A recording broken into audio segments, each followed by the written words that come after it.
today's objective, we are going to review our second unit, which is all about plants and their reproduction and heredity, which means their traits. So we know the parts of the plant like the petals and the stem, but the new parts that were introduced to you this year were the pollen dusters, where the pollen lives, and the stigma, or the sticky stigma, as is a good nickname for it.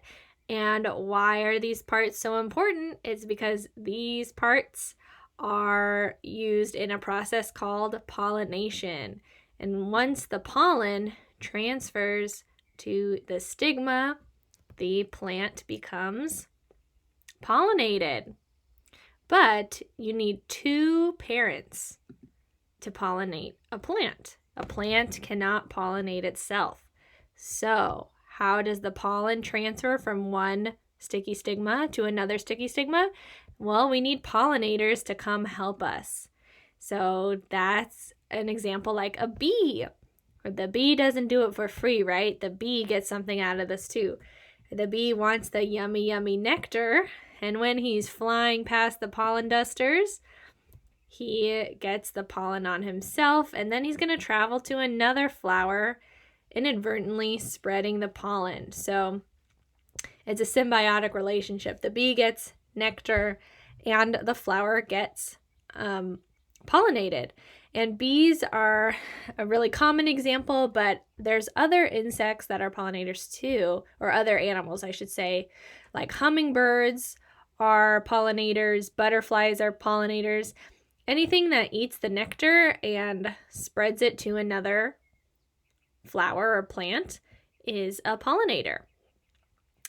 And once the plant is pollinated, it can grow fruit. So that's where we get all of our delicious fruit from. And other things like when we use fruits in desserts. Okay, that's how we get our chocolate and vanilla flavored things like ice cream. That's how we get our coffee. Super important for us teachers and all the adults at home who are helping you with distance learning. And how we get fun toppings on pizza. That's all because of pollination that grows the fruit. And any food, according to scientists, that have seeds in the middle is a fruit. So you remember when we got to cut open different traditional grocery store vegetables, and we saw that if there's seeds in the inside, then according to a scientist, it's a fruit. And with the seeds, us humans usually will eat, the seeds of the cucumber or the seeds of a tomato.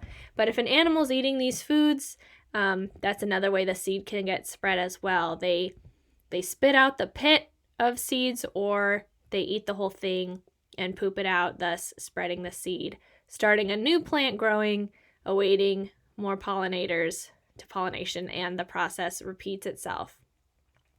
And once you have these different seeds, once scientists, farmers, growers of produce have seeds, they can select which traits they want.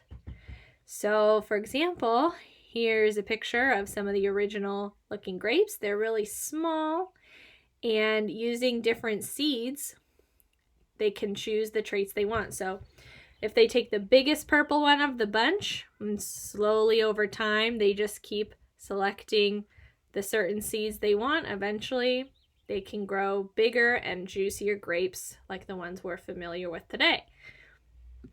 Same thing with pears. The original pear versus a grocery store pear we see today. And our favorite example, the apple, which started out as little tiny sour crab apples and selected until they became nice and round and juicy.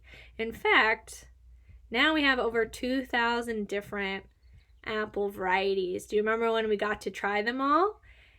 So they don't just range in color, but they range in taste. Like the Red Delicious is sweeter and the Granny Smith is sour. And you can do this with any plant. Farmers And growers can do this with any plant, like roses. Okay, there's lots and lots of different color roses with slightly different scents, I might add. In fact, anything you see at the grocery store today has been grown with selection, which means that the growers have chosen the traits they like best and continued to plant those seeds over time until they got a product they liked better.